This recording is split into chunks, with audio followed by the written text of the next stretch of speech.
Alright, so in today's video, I want to talk about things you should be aware of, things you should bring, things you should expect when you are a plumbing apprentice, plumbing trainee. So expect hard physical labor, and try to be a great worker and see what they're doing, learn quick, and take initiative. Like, anticipate what that person that you're helping, because that's what you're going to be doing. You're going to be helping the person that's going to be, delegating, that's going to know exactly what they're supposed to do. So if you see that they're going to need channel lock, if you see that they're going to give you a specific measurement of cast iron to cut, like, be ready for that and be right there. If they need to give you something to hold, like, be right there. Like, be aware of what's going to be coming next. So anticipate their needs. But I also want to get into talking about what tools you need.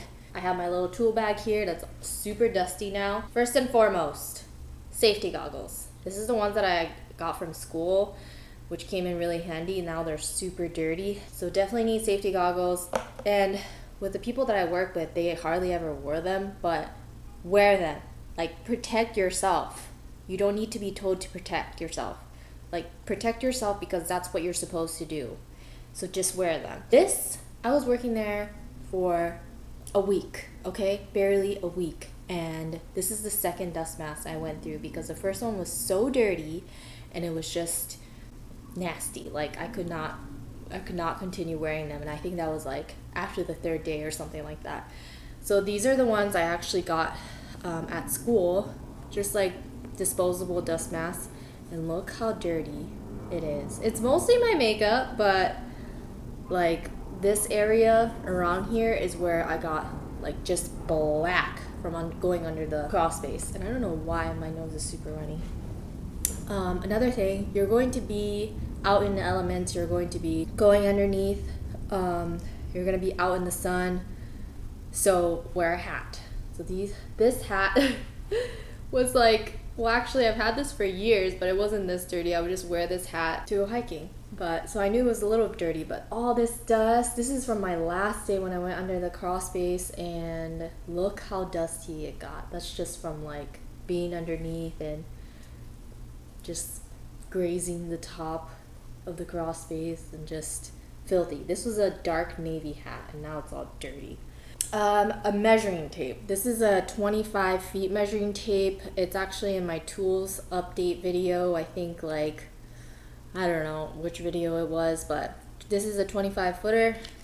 The great thing about this one, you have the 1/8, the 1/4, 3/8, all of that, like tiny measurements that you need, because some of the measuring tapes, they just have like 1/4 inches of the lines, and you want to get ones that have smaller measurements, because it's with plumbing, it's not really like exact. I think even in carpentry too, but it just helps to have those measurements in the event that you actually need to be very, very specific. And then a lot of the times, the studs that you need to put like the hangers on and loop through the cast iron pipes, they are 16 on center, and most measuring tapes I think will highlight the 16 inches, every 16 inches, not just like every foot. I actually didn't update this video that I bought channel locks.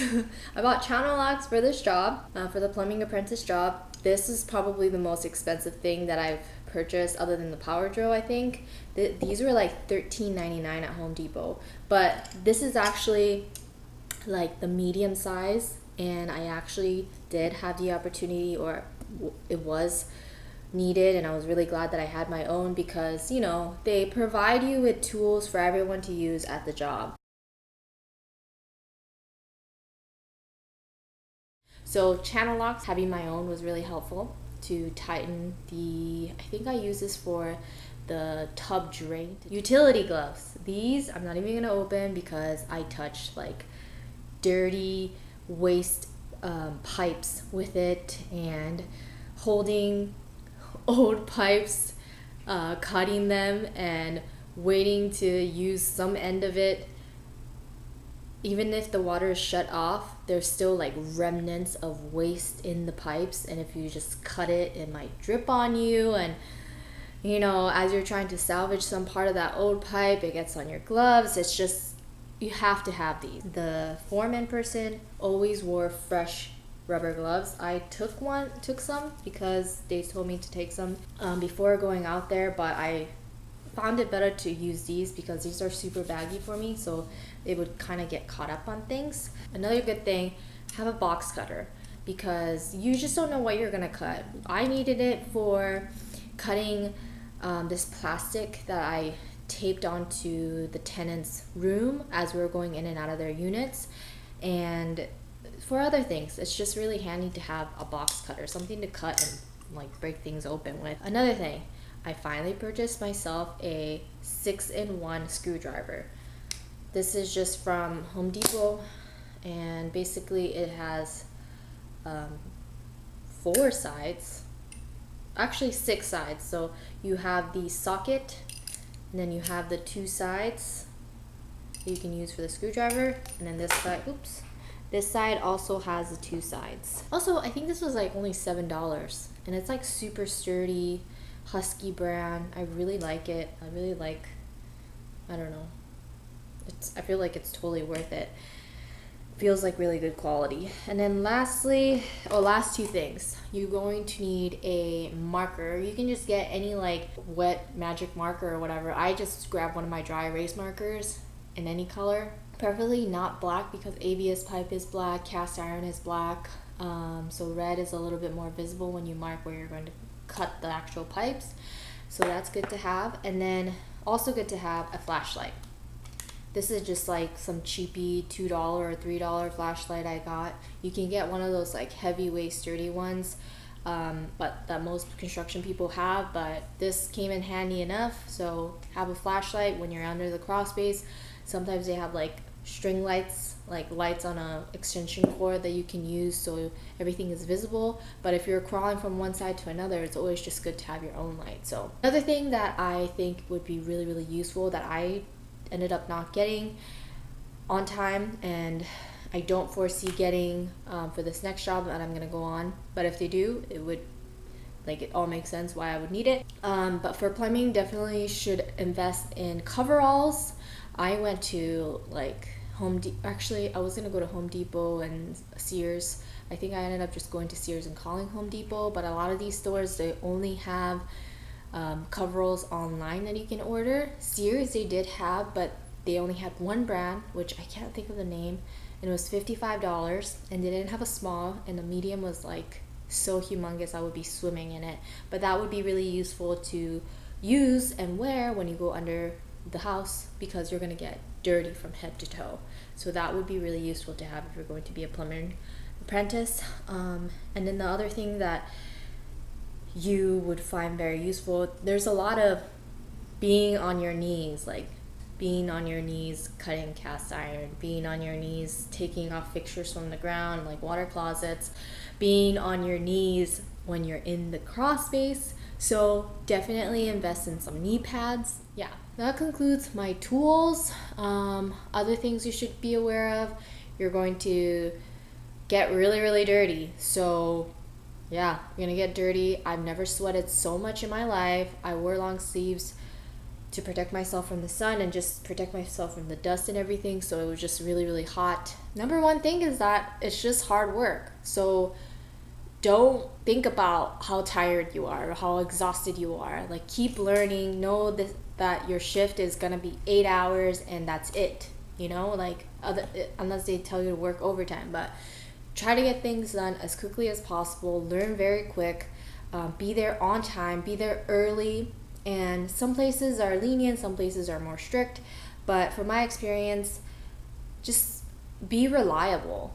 I feel like in that 6 days that I was working there, the new guy called in sick one of the times. The rougher on the edges guy didn't show up on Monday. The foreman guy always showed up and he was early, but I feel like sometimes punctuality and reliability is not something that is expected in these kinds of jobs. So be that outstanding employee that always shows up on time and always shows up prepared.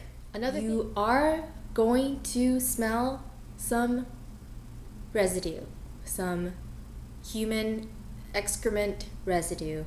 And it's like, because it's been sitting in pipes with water and old water and mixed with pee-pee, I guess it's just, I don't even know how to describe the smell.